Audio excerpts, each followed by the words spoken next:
Hi friends, welcome to another really interesting session where we are going to discuss one of the most successful books of this time, and that is Atomic Habits by James Clear. My friends, James Clear had a serious accident when he was studying in his high school in 2002 and was playing a baseball match. That accident gave him serious injuries that took him a long time to recover. And while struggling through that recovery, he learned the science of habits.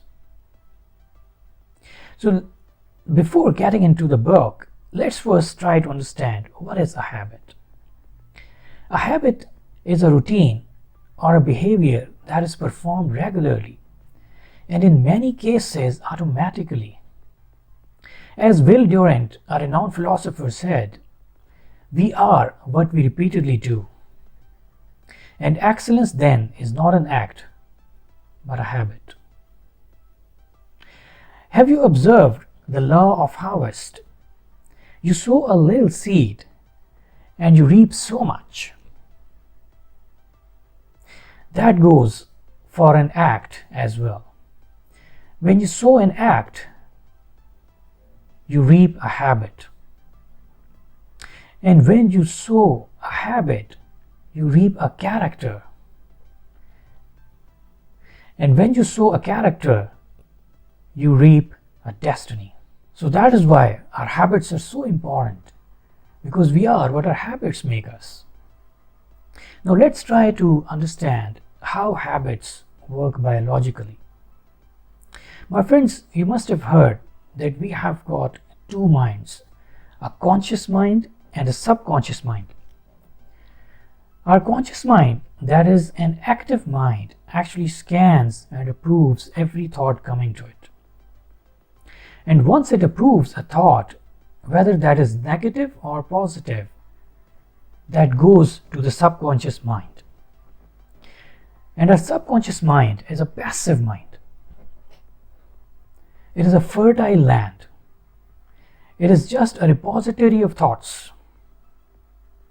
It cannot learn either the thought is a positive thought or a negative thought. The property of subconscious mind is that it will let grow every thought that you sow into it through your conscious mind.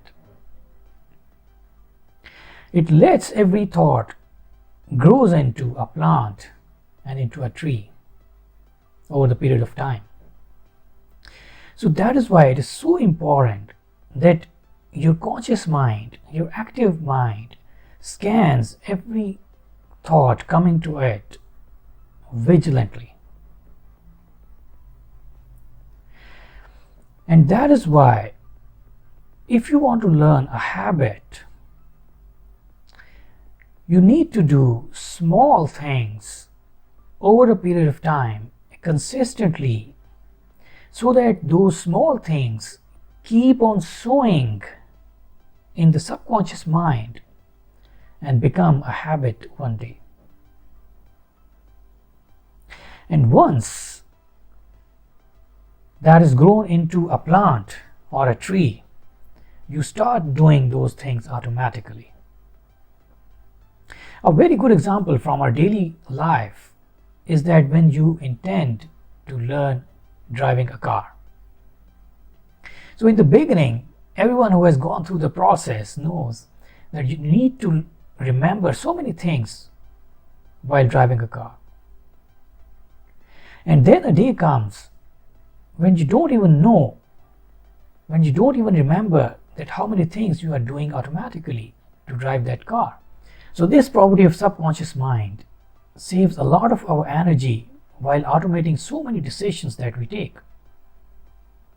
But that makes us equally vulnerable, because subconscious mind cannot differentiate between negative and positive thoughts. So that is why, my friends, this is so important that we review our habits, we review our thoughts. Have a look at this picture. It's a three-step model proposed by B.F. Skinner, a psychologist in 1930s. Well, this model elaborates a fantastic secret of life. While we'll go deep into this in our parallel series where we learn the secrets of life, here we are just going to learn from it the process of habit forming. Well, have a look at it. The first step is stimulus. Stimulus means anything that happens to you or any situation that you come across. At the second step, you take some response. And as a result of your response, at the third step, you face certain consequences or get some reward. In simple words, it is like input, process, and output. Let's try to understand this with a simple example. Suppose when someone hits your car, you get a time to respond to it, which could either be an aggressive one or a patient and mature one. And you know that you get your consequences or reward according to your response.